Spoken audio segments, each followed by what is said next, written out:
Hi, today let's make super tasty white kabuli channa usli. This is a very simple, very easy recipe. It will be done in 6 to 7 minutes. In a kadai, heat oil, then add in mustard seeds along with urad dal.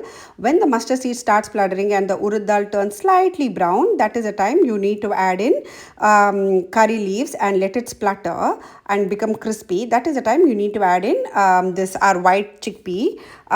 Mix it really very well. Here I've soaked the chickpea for 8 hours and given 1 to 2 whistles and the chickpea is ready. I've not added anything while I've boiled the chickpea. Just toss it really very well with the tempering. Then now I'm adding in salt along with turmeric powder and a little bit of chili powder. If you like to spice it up, please go ahead and add in chopped green chilies. I have a kid at home, so that's the reason I have not added in green chilies. Now I'm adding in shredded coconut. This gives a beautiful flavor to our chickpea usli, and then now I'm adding in coriander leaves for garnishing, and a super tasty, super simple, super easy chickpea usli is ready. You can have it with rice, rasam, curd rice, or just have it like that. It's very good, wholesome, good for weight loss, or just you can have it like a salad. If you like my recipe, please don't forget to like, share and subscribe to my channel. Enjoy.